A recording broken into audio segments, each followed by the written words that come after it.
Begini Bapak Ibu Saudara, kalau bicara tentang mental health hari-hari ini, mental health itu, kesehatan mental itu menjadi isu, bukan cuma isu nasional. Tapi mental health ini menjadi isu internasional. Dan dari data dan fakta serta analisa di lapangan yang terjadi, coba Anda bisa cek ya. Itu hampir semua rumah sakit jiwa itu penuh dengan pasien yang sakit jiwa, saudara.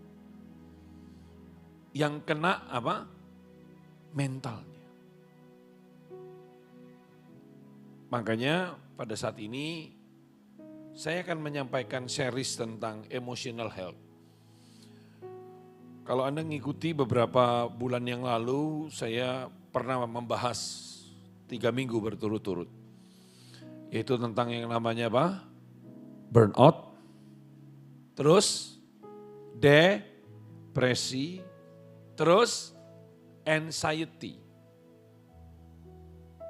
Nah sekarang dalam seri ini saya akan bicara tentang satu topik yaitu apa?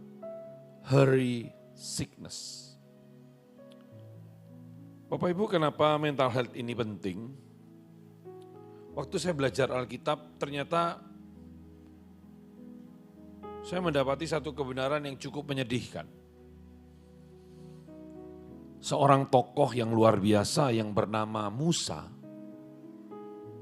itu ternyata tidak masuk tanah perjanjian, bukan karena dia kurang doa. Kalau Anda perhatikan kisah hidupnya Musa, Musa ini kan ngalami Tuhan secara luar biasa. Alkitab mencatat 3 proses kehidupan Musa, 40 tahun di Mesir, 40 tahun di padang gurun Midian, dan 40 tahun mengembara dengan orang Israel. Sebuah proses panjang. Dan kalau bicara kedekatan dengan Tuhan, Alkitab berkata Musa ini pernah puasa 40 hari, 40 malam, tidak makan, tidak minum, bukan cuma sekali loh, tapi berapa kali? 2 kali. Saudara, listen to me, don't try this at home. Karena beberapa hamba Tuhan dari Afrika, dari Zimbabwe mencoba, kalau Anda ketik itu beberapa mencoba melakukan ini dan mati, saudara. Hari ke-21 mati. Saya secara pribadi melakukan puasa hampir 10 tahun ini. Tapi puasa saya yang tiap hari 10 tahun ini tidak ada artinya loh. Dengan puasa 40 hari, 40 malam tidak makan dan tidak minum. Tapi saya percayalah kalau Jemaat Victory ini mungkin bisa 40 hari 40 malam ya. Aku puasa, tidak makan pecel, makannya soto. Podo. Ya, Musa ini ngalami Tuhan luar biasa. Sampai Alkitab berkata begini, dia itu ngomong sama Tuhan dari muka ke muka sama seperti seorang apa? Sahabat lagi ngomong. Orang ini dipakai Tuhan bikin mujizat itu luar biasa. Tapi sedihnya adalah Alkitab mencatat Musa itu tidak masuk tanah perjanjian. Kenapa? Alkitab berkata orang Israel itu memahitkan hati Musa, kata Mazmur. Sehingga dia teledor dengan perkataannya. Sehingga waktu Tuhan memerintahkan Musa untuk berkata kepada gunung batu supaya keluar air, Musa dalam keadaan marah, dia pukul sampai berapa kali? 2 kali, kemudian gunung batu mengeluarkan air. At that moment Tuhan bilang gini, kamu tidak kuizinkan masuk tanah perjanjian. Karena kamu menghina kekudusanku dan tidak menghormati aku. Kenapa hati Musa jadi pahit? sehingga dia teledor dengan perkataannya, terjebak dengan emosinya. Bayangin ya, Musa itu membimbing 2 juta orang Israel. Anda bisa bayangin 2 juta orang. Dan kalau Anda baca ya di kitab Keluaran, Bilangan, salah satu kebiasaan orang Israel itu apa? Ngomel. Bisa bayangin 2 juta orang ngomel? Bapak-bapak saja punya istri yang suka ngomel. Waduh, pening kepala Pak. Betul apa iya Pak? Makanya Salomo itu nulis di Amsal, lebih baik tinggal di sotoh rumah daripada tinggal serumah dengan perempuan yang cerai. Nah itu, satu perempuan, pening kepalanya Salomo. Ini Musa ngalami. Orang Israel itu bahkan, mohon maaf ya, di kitab Bilangan disebut bangsa bajingan. Itu ada di Alkitab.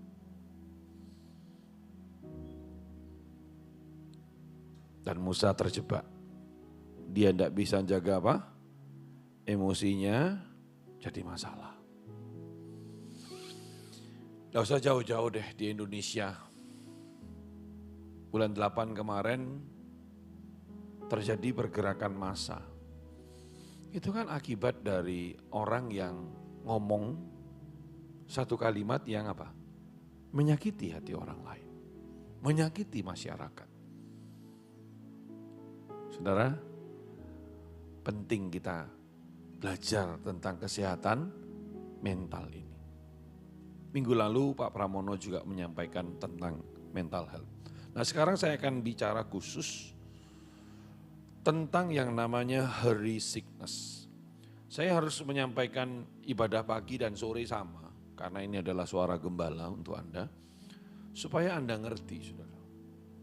Apa itu hurry sickness?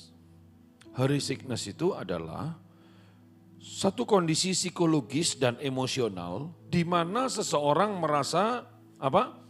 Terus-menerus terburu-buru, walaupun sebenarnya tidak ada urgensi yang nyata. Orang yang mengalami hurry sickness cenderung merasa waktu selalu apa? Kurang, takut tertinggal, dan terus mengejar efisiensi sampai kehilangan apa? Makna hidup. Digambarkan seperti sebuah perjuangan yang terus-menerus untuk melakukan yang lebih banyak hal dalam waktu yang semakin sedikit. Anda pernah enggak dengar atau Anda yang ngomong, rasanya bagiku 1 hari 24 jam itu kurang. Pernah dengar orang ngomong gitu? Waduh, kok waktu ini cepet banget sih. Dan Anda maunya 1 hari berapa? 36 jam. Kalau Tuhan nuruti doa dan permintaanmu, saudara, banyak pabrik jam tutup. Kenapa? Harus ganti dari 24 jadi 36. Nah, saudara, pernah dengar enggak orang ngomong kalau ditanya, lu ngapain? Aduh, aku lagi sibuk. Wah, banyak kerjaan ini, lagi busy. Ya, sibuk itu bahasa Inggrisnya apa? Busy.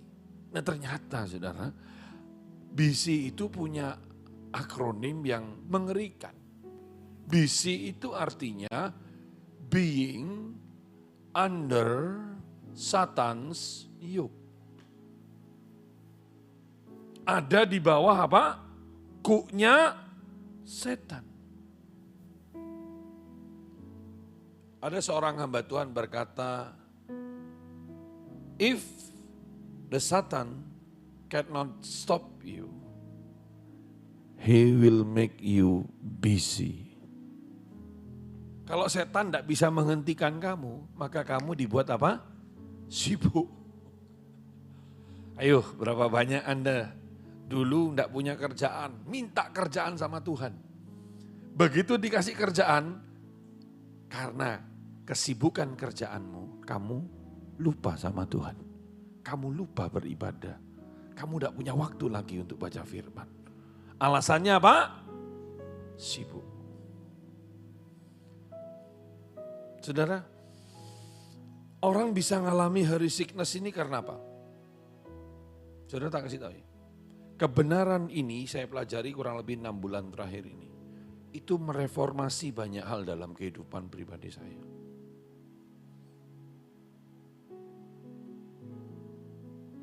Dan ini salah satu kebenaran yang bagi saya cukup radikal mengubah kehidupan saya. Salah satunya bicara tentang hurry sickness. Kenapa kok banyak orang semuanya itu kok serba tergesa-gesa?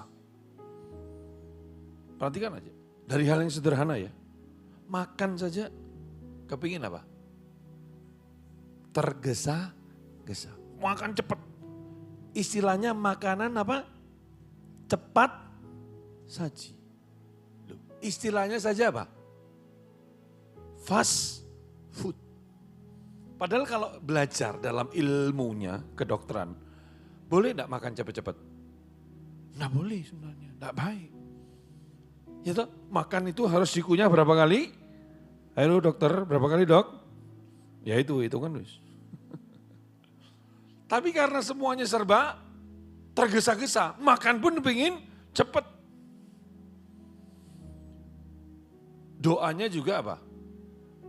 Tergesa-gesa. Oh Tuhan, kau tahu Tuhan segala sesuatunya. Sibuk Tuhan hari ini. Tuhan, kau sertai ya Tuhan. Jangan lupa malaikat singake ya Tuhan. Dalam nama Yesus, amin. Tuhan bilang, aku tahu nak, kamu malas. Loh, seringkali juga, mohon maaf ini, baca firman juga apa? Tergesa-gesa.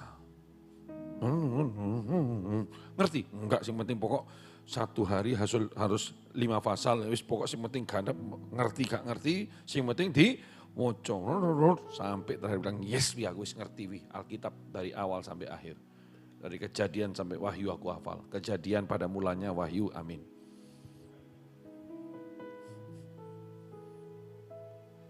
Padahal kalau Anda belajar ya, kata merenungkan firman itu seperti sapi yang memamah biak. Word by word, step by step. Bukan oh baby, bukan lo ya. Nah sing nom-nom gak kira ngerti, sing tuwek-tuwek ngerti itu maksudnya saudara ya. Duh kita ini semuanya maunya serba apa? Cepat. Nyetir pun seringkali apa? Mau nih serba cepat. Tak heran seringkali terjadi kecelakaan. Karena apa saudara? Tergesa-gesa. Olahraga juga gitu kadang-kadang. Kepingin langsung olahraga. Tak lakukan pemanasan. Cedera pasti. Loh, saudara, spirit ini ada di mana-mana. Termasuk masalah jin. Masalah apa? Berapa banyak orang ingin cepat kaya. Alkitab bilang di Amsal 28 ayat 20. Coba bisa ditampilkan enggak ayat-ayatnya ya. Amsal 28 ayat 20. Alkitab berkata begini. Orang yang dapat dipercaya itu mendapat banyak berkat. Tapi orang yang ingin cepat jadi kaya tidak akan luput dari hukuman. Coba baca sama-sama ya. Supaya kita ngerti ya. 2, 3. Orang mendapat, tetapi orang yang apa? Ingin cepat jadi kaya tidak akan luput dari. Anda mau dihukum? Gampang saudara. Anda mau masuk penjara? Gampang. Ingin cepat kaya. Karena kalau Anda yang ingin cepat kaya, Anda akan pakai caranya siapa? Ya caramu. Sikut kanan, sikut kiri. bohong sana, bohong sini. Pakai produk Spanyol. Apa itu? Separuh nyolong.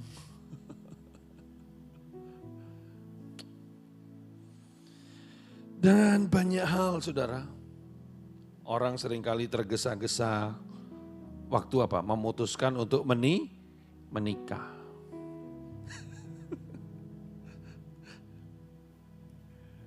Saya dalam melayani Tuhan ketemu banyak orang. Saya ngelihat banyak orang. Ada seorang hamba Tuhan. Pertama kali ketemu saya, yang mau gini, Pak Herman. Saya ini dengan istri saya, Pak. Ketemunya itu secara supranatural. Coba gimana sih? Ketemunya gimana? Kita ini tidak kenal Pak sebelumnya. Terus tiba-tiba dipertemukan dalam sebuah pelayanan, terus tiba-tiba Tuhan bicara, ini jodohku. Dan yang perempuan juga mendapatkan peneguhan yang sama. Cuman saya ini heran ya, memang ya, orang kalau lagi jatuh cinta itu peka sama Tuhan. Itu heran saya. Kok tiba-tiba gak harus sembahyang iso krungu suara Tuhan itu tekon dia.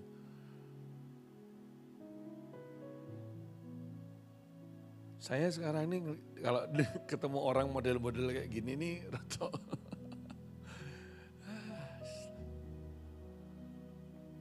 Terus saya tanya, apa yang terjadi? Ya kami cuma 2 bulan Mbak. Terus akhirnya menikah. Wow, hebat banget ya. Keren ya. Tahu yang terjadi sekarang?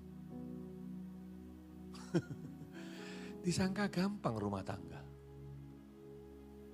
Halo, siapa yang bilang rumah tangga gampang? Coba, siapa yang bilang, wah Pi, rumah tangga itu gak gampang loh. Banyak sekali adjustmentnya. Gak usah waktu sih.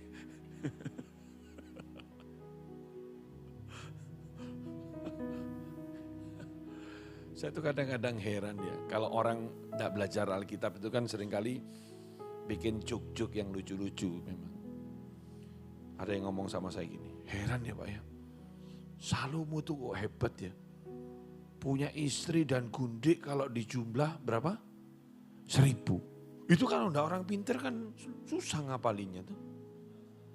Iya tuh, masa mau pakai nomor urut kalau manggil. 121 masuk.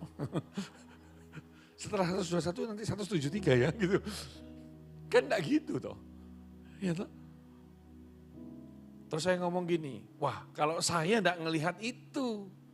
Loh Pak Herman ngelihatnya yang mana? Bagi saya yang lebih hebat dari Salomo bukan bagaimana mengatasi 1000 orang istri dan gundiknya. Tapi bagaimana mengatasi 2000 mertua. Itu lebih berat. Untung Salomo kaya. Mertua minta apa? Oke. Mau pergi kemana? Oke. Mau makan apa? Oke. Gitu kan ya. Loh saudara, makanya di tempat ini saudara ya, mau menikah itu prosesnya panjang. Ada sekolahnya di sini tuh nikah. Tak kasih tahu ya, yang dibimbing pernikahan saja enggak baik-baik saja kok pernikahannya. Apalagi yang enggak dibimbing. Makanya jangan tergesa-gesa. Jangan karena target waktu. Waduh, sudah umur 30 kalau enggak menikah apa kata dunia? Ya kan sih dunia ngomong apa sih? Kamu tok sih bingung. Ya, dan tergesa-gesa ini banyak Saudara. Termasuk apa? Dalam bekerja sama, ngambil keputusan bisnis. Segala sesuatu Anda modal percaya saja. Investasi ini, menghasilkan bla bla bla bla bla. Zaman sekarang Saudara, jangan cepat percaya. Nanti kita akan belajar itu. Nah sekarang apa ciri-ciri dari orang yang kena hurry sickness ini. Banyak ciri-cirinya Bapak Ibu.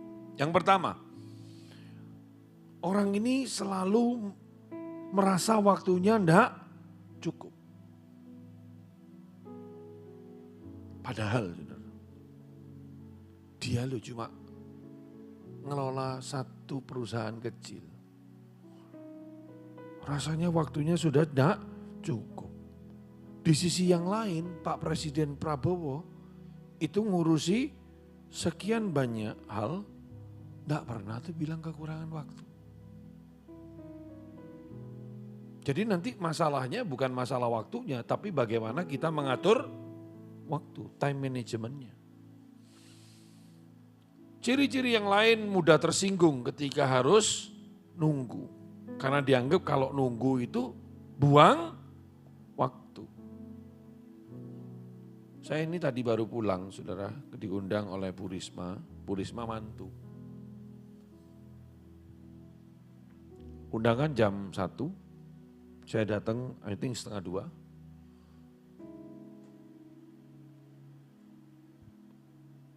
Mereka punya kebiasaan ngantri, saudara, untuk bersalaman, kalau berkenan diizinkan berfoto. Karena tidak semua orang bisa foto, saudara. Saya ngelihat antriannya kayak ulos, saudara. Tuh wow banget. Satu sisi bilang apa? Lo ngomong, lek ngantri dawa ngono lho. Mulio. Dawa antriane iki. Ulang. Tapi karena pagi saya baru khotbah masalah ini, saya enggak pulang. Ngantri I think 1,5 jam. Hanya untuk foto. Bagi saya nikmati kok waktu berdua, saya sama istri saya foto-foto bareng. Saya belajar untuk enggak tersinggung ketika harus apa? Nunggu. Makanya saya bilang sama saudara, ini kebenaran merevolusi kehidupan saya. Lao Tzu itu berkata begini. Tahu enggak Lao Tzu? Siapa itu Pia? Lao Tzu ya Pia? Alam itu enggak pernah terburu-buru. Tapi semuanya itu tercapai. Anda lihat saja. Matahari, apa karena terburu-buru untuk terbit dan terbenam sambil kejar-kejaran sama bulan dan bintang itu? Tidak ada. Semua ada waktunya. Tidak pernah tergesa-gesa. Pernah enggak matahari kemudian ngebut? Yang biasanya 12 jam jadi 6 jam gitu. Wah buyar saudara, ibu-ibu. Banyak bajunya enggak kering saudara itu. Terus ciri-cirinya apa lagi? Yang selanjutnya, tidak bisa menikmati momen. Tidak bisa be present. Selalu memikirkan langkah berikutnya. Ciri lainnya tidak sabar dengan orang yang tanda kutip apa? Bergerak lambat. Saya bersyukur istri saya sudah bisa melewati ini selama 6 tahun.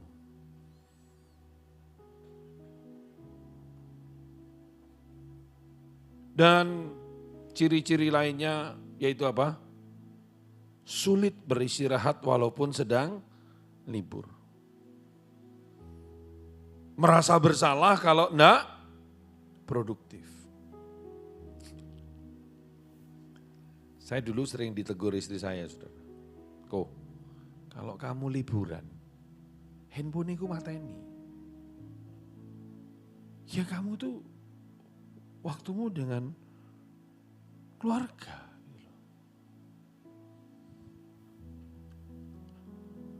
Itu kepinginnya kan begitu tuh Bapak Ibu. Ya dah. Tapi kenyataannya kan ya enggak bisa. Tak kasih contoh. Ini mungkin Anda belum pernah dengar saya ngomong ini. Bulan 4 tahun 2024 kemarin. Waktu saya ada di Israel dengan rombongan. Kita tuh dalam kondisi tanda kutip ya, sebenarnya panik yang ikut tahu. Karena saat kita di Israel, Iran lagi nyerang Israel. Waduh, saudara. Tapi saya enggak boleh nunjukkan bahwa saya ini panik gitu loh. Kalau saya nunjukkan saya panik, lah peserta terus chaos pasti. Jadi saya berusaha untuk tenang. Saya ngomong tenang aja, semua dalam perlindungan Tuhan. Nah, di sisi yang lain, sementara saya ini di Israel dalam kondisi seperti itu, ada sebuah peristiwa besar terjadi di Indonesia. Yang dilakukan oleh seorang hamba Tuhan. Dan saya harus turun tangan, saudara, untuk menyelesaikan masalah ini. Dan kalau hari itu tidak saya turun tangan, menyelesaikan masalah ini, tak kasih tahu. Kekristenan di Indonesia terancam waktu itu. Saya tidak bisa sebut kasusnya Pak, tapi ini sudah sangat-sangat keras benturannya. Dan puji Tuhan akhirnya kita bisa selesaikan itu. Ya, saya ngomong sama istri saya, loh gini loh. Aku sih pengennya gitu, tapi yang namanya masalah, apa bisa dikasih istirahat? Ya, masalah ojo datang loh ya. Ini harinya libur gitu. Bisa? Tak kasih tahu. Tadi malam saya nyusun jadwal khotbah ini atau nyusun. Loh, itu loh orang, saya enggak kenal saudara. WA saya, telepon saya, sampai pagi. Tak pikir, kenapa kok enggak bisa rodok milih gitu loh jamnya gitu ya. Ya tapi itu kenyataannya saudara. Apalagi bagi kami orang merah ya. Yang selalu do yang ada dalam pikiran kita. Hurry sickness ini seringkali jadi masalah untuk kami. Ciri lainnya, coba klik. Bahwa di orang yang hurry sickness itu, klik lagi bawahnya. Bahwa tidak bisa hadir secara emosional dalam relasi. Orangnya sih ada di depan, ngobrol sama kita atau makan sama kita, tapi pikirannya di tempat yang lain. Ngiri kerjaan. Sulit mendengarkan orang lain dengan sabar. Kenapa? Karena sebenarnya kita udah tahu orang ini mau ngomong apa gitu kan. Ujungnya kemana kita udah tahu. Dan masih banyak lagi saudara. Bahkan secara fisik nanti orang ini bisa mengalami ketegangan otot leher dan bahu, sering sakit kepala atau gangguan pencernaan. Tidur tidak bisa nyenyak karena pikiran penuh rencana. Terus jantung berdebar atau nafas jadi lebih cepat. Nanti ujung-ujungnya kena serangan jantung. Nah pertanyaannya kenapa kita kok sering tergesa-gesa? Tak kasih 5 dengan cepat. Yang pertama karena tekanan budaya yang serba cepat. Atau istilahnya instant society. Semua serba cepat, semua serba cepat, semua serba cepat. Dalam pelayanan kan juga gitu. Wah kemudian langsung buka gereja, langsung jemaatnya 5.000. Langsung begitu lulus pendidikan, langsung jadi konglomerat. Semuanya gitu, saudara. Yang kedua, takut kehilangan kesempatan atau apa? FOMO. Tahu FOMO apa? FOMO yang bikin macet. Apa? Oh, FOMO. FOMO itu fear of missing out. Ini terjadi kalau Anda ikuti kripto dan segala macam. Ya, kemarin emas all time high, FOMO semua pada beli. Gitu. Padahal di sini kita punya banyak emas loh. Ada Mas Erik, ya ada Mas apa lagi? Mas Richard berapa kilo Mas? 80. Oh itu Kalau 1 kilonya 2 miliar berarti 160 miliar tuh Maria. Ya, bisa digade itu ya. Terus kita sering tergesa-gesa karena kebiasaan reaktif, bukan apa? Proaktif.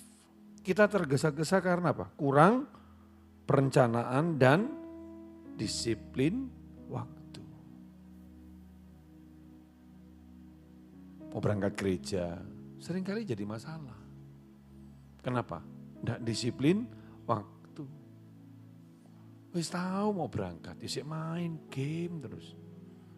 Sing lain wis adus cepak-cepak sik dolanan wae. Akhirnya apa? Waktunya mepet. Keburu-buru. Di lampu merah ngamuk terus. Kenapa Anda ngamuk di lampu merah? Karena Anda nunggu. Coba lampu merah Anda lewati, tidak mungkin ngamuk. Paling kena tilang gitu aja. Dan yang terakhir kenapa sering tergesa-gesa? Karena kurang percaya bahwa Tuhan memegang kendali.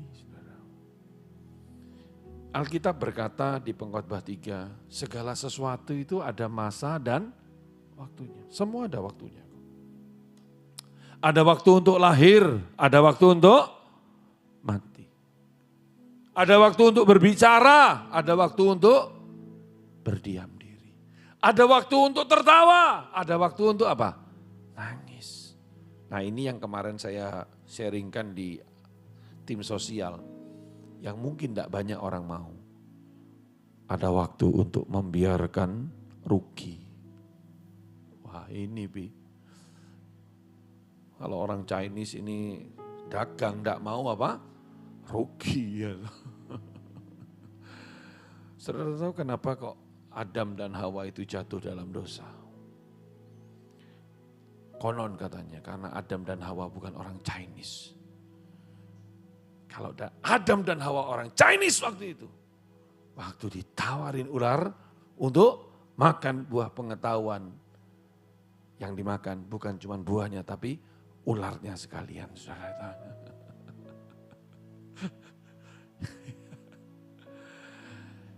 Semua itu ada waktunya saudara.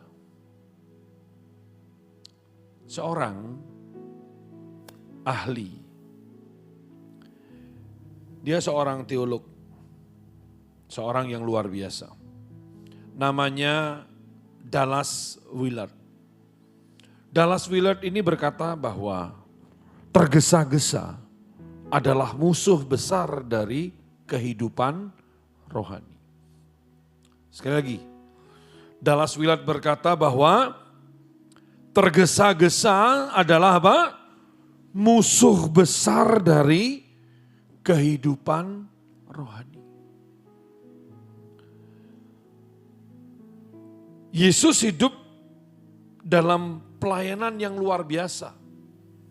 Tapi kalau kita perhatikan, Yesus itu tidak pernah tergesa-gesa. Padahal waktu yang dimiliki Yesus dibandingkan dengan sebagian besar dari kita, waktunya Yesus pelayanan cuma berapa? 3,5 tahun. Yesus selama ada di muka bumi berapa tahun? 33 tahun setengah. Waktu yang singkat.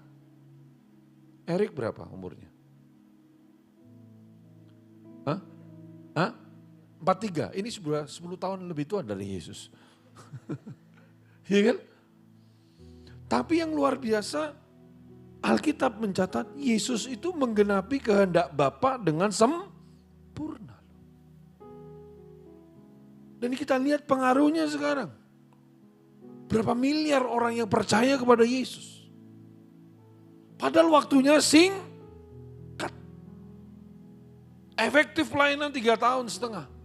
Tapi dampaknya itu loh luar biasa. Pernahkah Anda melihat Yesus tergesa-gesa? Contoh misalnya, waktu Yesus dikabari oleh Marta dan Maria bahwa Lazarus sakit keras.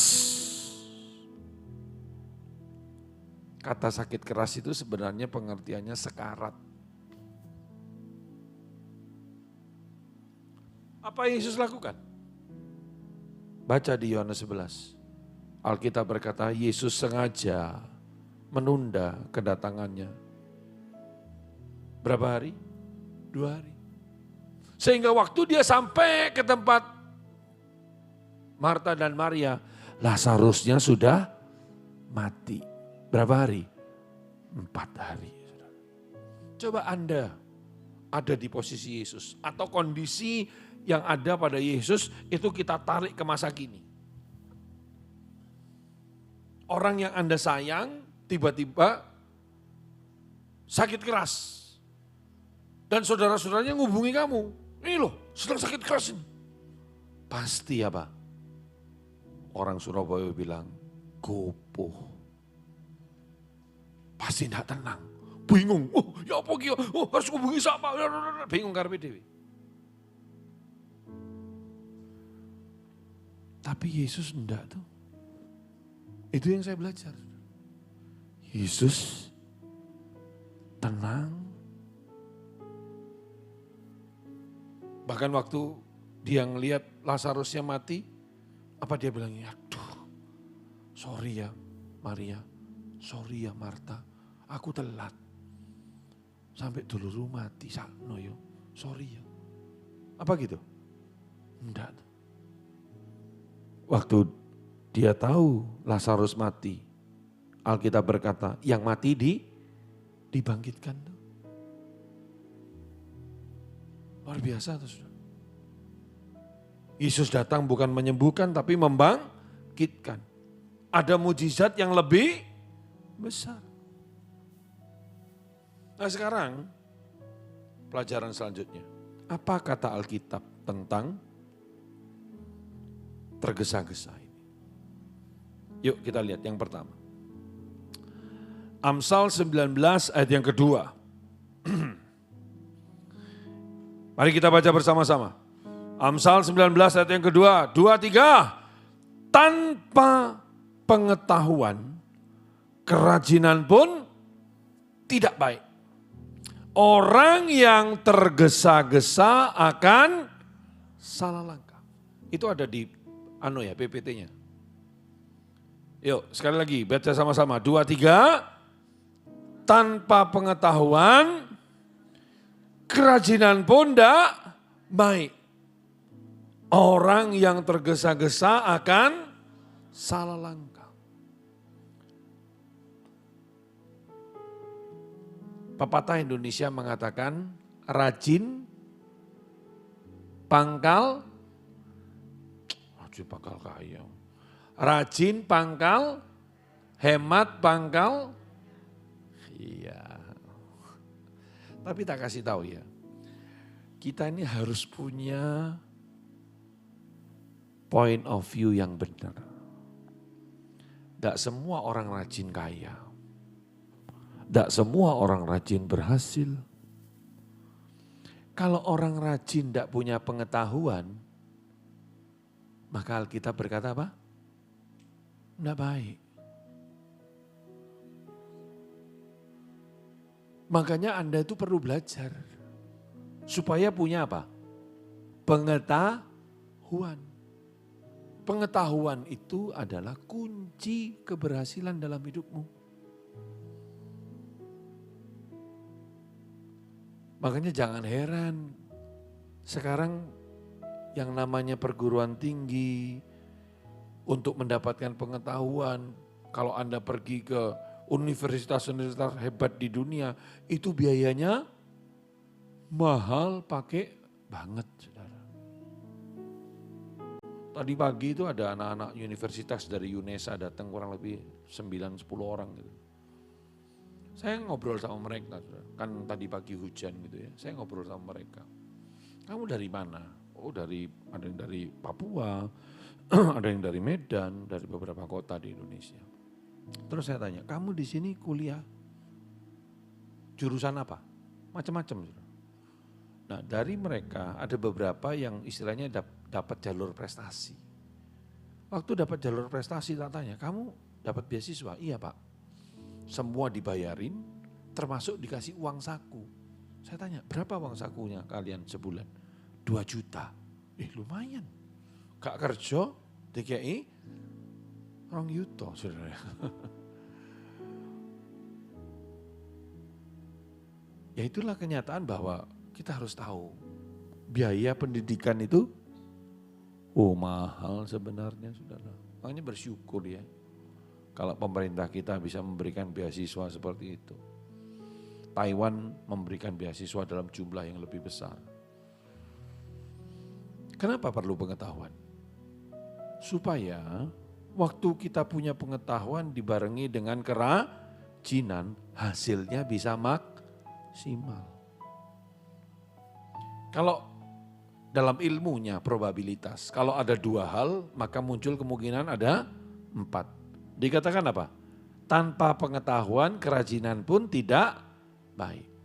Berarti ada orang yang rajin tapi tidak punya pengetahuan, kondisinya tidak baik. Berarti ada kemungkinan kedua dong. Ada orang yang punya pengetahuan tapi tidak rajin. Ada enggak? Biasanya anak bos. Di sekolah punya ilmu banyak tapi malas. Namun ada juga kemungkinan yang ketiga. Ada orang yang wis malas. Enggak punya pengetahuan. Wis malas, goblok bisa. Ada enggak? Pernah ketemu? Saya ketemu dengan orang-orang yang unik-unik. Tapi yang terbaik apa? Orang yang punya pengetahuan dan juga rajin. Wah, itu luar biasa. Itu jemaat Victory, saudara. Amin. Punya pengetahuan dan kalimat ini diteruskan. Bahwa orang yang tergesa-gesa akan salah langkah. Sekali lagi, orang yang tergesa-gesa pasti salah langkah. Saudara tak kasih tahu, kalau sampai Anda salah langkah, penyesalannya itu panjang, saudara. Anda tergesa-gesa dalam menikah. Begitu menjalani pernikahan yang sesungguhnya. Ternyata saudara, tak seindah warna aslinya. Akhirnya baru 3 tahun. Tiba-tiba lagunya Betharia Sonata yang keluar. Apa? Ya. Loh, hari-hari ini kan kita dengar, kita lihat itu. Orang-orang yang kelihatannya dulu disebut pasangan paling romantis di Indonesia.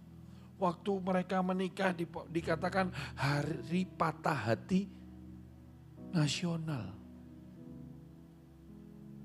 Tapi tiba-tiba cerai, saudara. Jangan tergesa-gesa. Bisnis, percaya, yes, pasti untung, bla bla bla, tergesa-gesa. Lu salah langkah, celaka. Saya didatangi orang. Pak Herman, ini ada bisnis menarik. Entah kenapa kalau orang ketemu saya itu ngomongnya bisnis tok. Mukanya enggak cocok jadi pendeta rasanya. Gini Pak, ini bisnis bisa menghasilkan keuntungan 1 bulan 30%. Wes Bapak enggak usah bingung. Kalau Anda enggak punya pengetahuan, Anda berkata gimana? Wah, kau bukakan jalan di lautan gitu ya. Percaya, buyar saudara. Melarat berjemaah. Makanya jangan tergesa-gesa, harus punya pengetahuan. Orang yang tidak ngerti dulu masalah, contoh yang paling gampang Bitcoin gitu kan. Wah ikut-ikutan, wis, tidak pernah belajar, tidak pernah ngerti, tidak pernah tahu. Akhirnya apa? FOMO yang bikin macet itu. Berapa banyak yang hancur? Saya kebetulan banyak baca dan dengar, banyak lihat. Kenapa orang mengalami salah langkah? Karena tergesa-gesa. Saya mengalami pelajaran sangat berat melewati ini. Terus lanjut lagi. Amsal 21 ayat yang ke-5. Yuk baca sama-sama ya, Amsal 21 ayat yang ke-5, 2, 3. Rancangan orang rajin semata-mata mendatangkan apa? Kelimpahan. Tetapi setiap orang yang apa? Tergesa-gesa hanya akan mengalami kekurangan. Saya mau tanya, Anda mau kelimpahan atau kekurangan? Halo, mau kelimpahan atau kekurangan? Gimana caranya untuk mengalami kelimpahan? Hah? Wah, banyak. Sekarang saya tanya, gimana caranya untuk mengalami kekurangan? Apa? Tergesa-gesa. Gerusa-gerusu.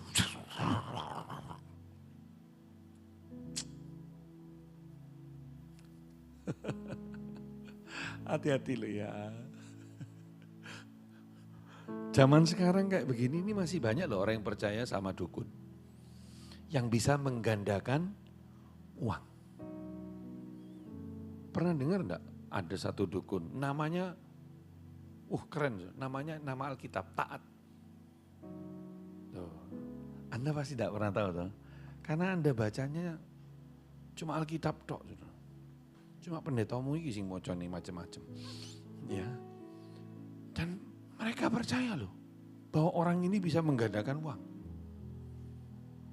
Dan tidak sedikit loh saudara. Orang Kristen, bahkan hamba Tuhan, pelayan Tuhan, sekolah Alkitab, percaya sama dukun.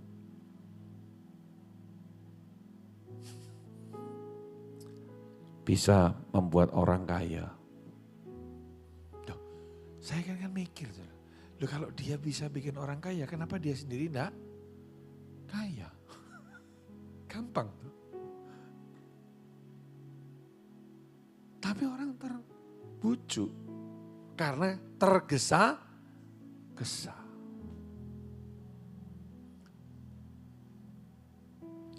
Makanya ya semua itu enggak boleh gerusa-gerusu. Sebelum memutuskan sesuatu, minta hikmat Tuhan dulu. Tarik nafas, bilang Tuhan, pimpin aku Tuhan. Tuhan tolong aku Tuhan. Libatkan Tuhan senantiasa. Nanti dalam pelajarannya bagaimana supaya kita tidak tergesa-gesa ya. Anda harus praktek yang namanya solitude and silence. Anda harus praktek sabat. Anda harus berjalan dalam ritmenya Tuhan. Ya memang ini agak bertolak belakang dengan kebiasaan yang ada di dunia saat ini. Bahkan dalam pelayanan saya harus ngakui, saya pernah salah saudara. Karena tergesa-gesa ini. Saya hampir sebulan sekali itu ketemu sama Pak Timotius Arifin. Setiap bulan kita ketemu di Surabaya. Besok sampai beliau itu hafal jam saya buka puasa. Dia selalu WA, Herman besok ya hari Senin tanggal ini jam 3 sore di tempat biasa. Jadi kita punya tempat biasa. Di mana saya ngobrol sama beliau, rasanya sih yang dipesan ya ikut-ikut dok. Karena belajar konsisten, alias tidak punya pilihan.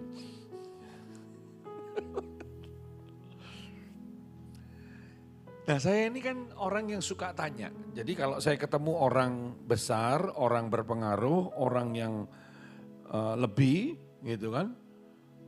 Setiap orang kan punya kelebihan toh, betul? Minimal salah satu dari Anda kelebihan berat badan, kan lebih beratnya. Gitu. Nah, pasti ada orang yang lebih. Nah saya tuh sering tanya, saya tanya, Om, dalam pelayanannya Om ini, Om pernah buat kesalahan apa?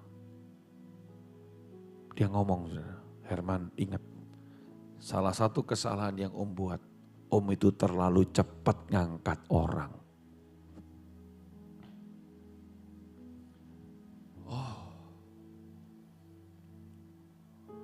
Dan itu juga terjadi sama saya, saudara. Ternyata, coba dibuka. Untuk seseorang itu menjadi penatua, menjadi pendeta, itu tidak boleh terlalu cepat, saudara. Coba lihat. Di dalam 1 Timotius 3 ayat 6 dan 7. Itu syarat-syarat jadi pendeta, syarat-syarat jadi penatua, jadi gembala. Dikatakan apa? Baca 1 Timotius 3 ayat 6 sampai 7. 2, 3. Janganlah ia seorang yang baru bertobat. Agar jangan ia menjadi apa? Sombong dan kena apa? Hukuman iblis. Hendaklah ia juga mempunyai apa? Nama baik di mana? Di luar jemaat, agar jangan ia digugat orang dan jatuh ke dalam jerat iblis. Nah ini yang jadi masalah dalam kehidupan kami. Ya saya ngaku, tergesa-gesa tanpa saya mempertimbangkan lebih lanjut lagi. Akhirnya apa? Bikin masalah, saudara. Buat masalah. Makanya kalau sekarang ini, kalau mau jadi pendeta di tempat kita, waduh, tak screening yang panjang. Itu artinya para pendeta yang ada di tempat ini, kita punya Pak Ernesto, Pak Yosef, Pak Nenes, dan saya, itu orang yang sudah ada melewati proses yang panjang. Memang kita tidak sempurna, tapi kelihatan dari buahnya. Karena kalau kecepatan dikatakan apa? Jatuh dalam jerat iblis. Bayangin, dalam pelayanan kecepatan bahaya. Tentu Anda tahulah kisahnya. Yaitu kesalahan saya. Dan juga yang terakhir. Coba kita lihat. Di Amsal 29 ayat 20. Ada satu statement, ya kalau Anda baca ini mungkin banyak yang tersinggung ya. Tapi saya harus ngomong kebenaran. Amsal 29 ayat 20, yuk baca sama-sama 2, 3. Kau lihat orang yang apa? Cepat dengan kata-katanya. Harapan lebih banyak bagi siapa? Orang bebal daripada bagi orang itu. Dalam bahasa Inggrisnya dikatakan, observe the people who always talk before they think.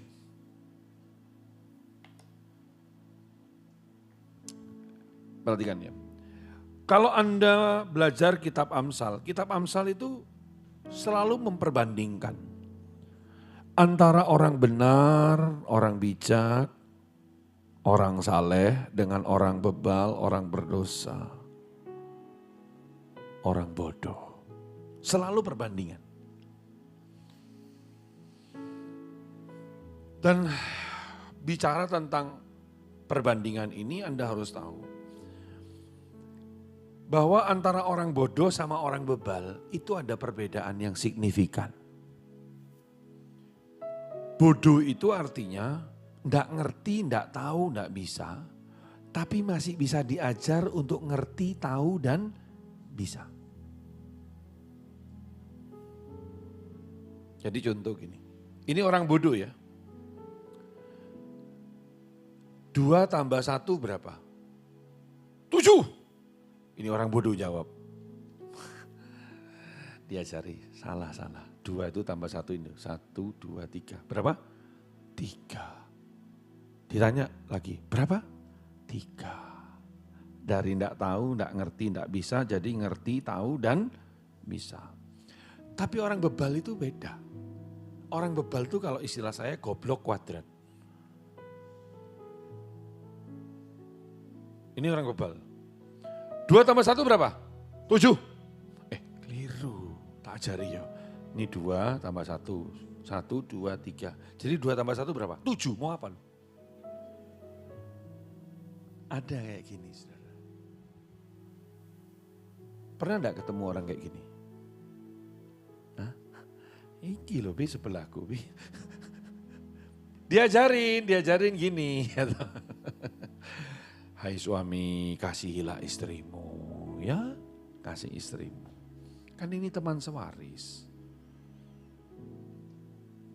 Kalau orang bebal ngomongnya apa? Aku yus pancen ngini, gak iso, pancen aku bisa keras, mau apa? Nah, ya, bangga dengan sifat kerasnya, lama-lama kerasukan. Loh, orang bebal itu saudara cirinya, coba dibuka di Mazmur 53 ayat 2 sampai ayat yang keempat. Lihat, ini Alkitab bicara tentang orang bebal itu seperti apa sih? Apakah Anda termasuk orang bebal? Coba, Mazmur 53 ayat 2 sampai 4. Yuk baca sama-sama, ayat yang kedua. Atasnya. Klik. Iya. Yuk. Untuk pemimpin biduan menurut lagu Mahalat, nyanyian pengajaran Daud. Yuk baca. Orang apa? Bebal berkata dalam hatinya apa? Enggak ada Tuhan. Jadi salah satu cirinya orang bebal, enggak percaya bahwa Tuhan itu ada. Terus, busuk dan jijik kecurangan mereka, tidak ada yang berbuat baik. Terus, Allah memandang ke bawah dari sorga kepada anak-anak manusia untuk melihat apakah ada orang yang berakal budi dan yang mencari Allah. Terus, mereka semua telah menyimpang. Sekaliannya telah, apa? Ini apik loh saudara. Katanya apa? Bejat. Tahu enggak artinya bejat? Enggak bermoral. Sama seperti kalau ada istilah, hewan itu enggak mungkin makan anaknya sendiri. Tapi ada seorang bapak yang bejat, yang rela. Nah itu loh saudara. Ya, jadi bejat ini enggak bermoral. Tidak ada yang berbuat baik seorang pun tidak. Lihat ini. Orang bebal itu saudara, dia berkata tidak ada Tuhan. Karena dia berkata tidak ada Tuhan, maka kelakuannya bejat. Loh saudara, kenapa sih kita ini berbuat baik? Jawab saya, kenapa Anda waktu dijahati, Anda diajar untuk tidak membalas? Loh, kita melakukan ini karena kita percaya Tuhan itu ada loh.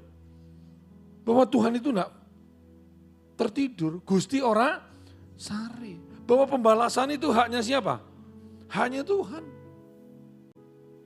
Lu kita terus berbuat baik, sekalipun difitnah, dikhianati, disakiti, disalah mengerti, kita terus berbuat baik. Kenapa?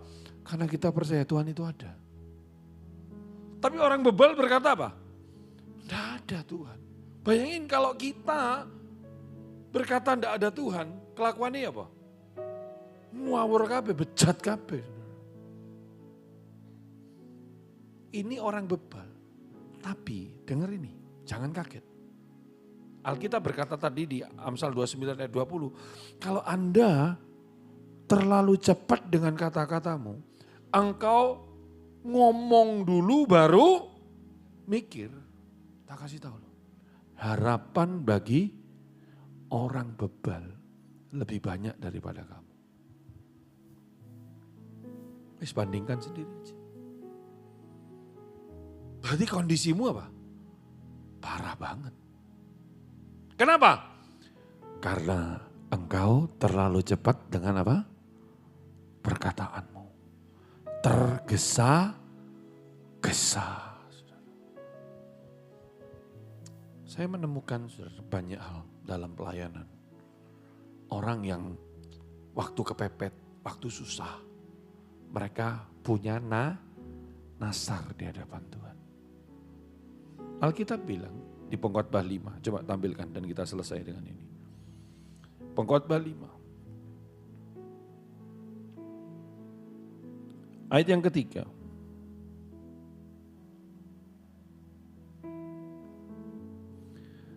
Sampai ayat yang kelima. Pengkhotbah 5 ayat 3 sampai 5. Yuk baca sama-sama. Kalau engkau berdasar kepada Allah, janganlah apa?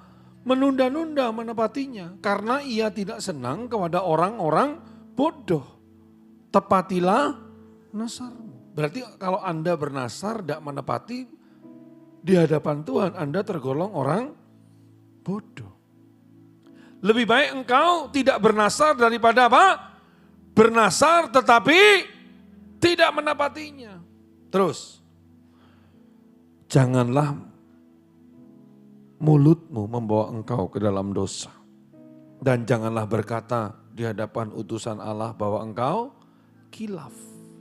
Apakah perlu Allah menjadi murka atas ucapan-ucapanmu dan apa? Merusakkan pekerjaan tanganmu.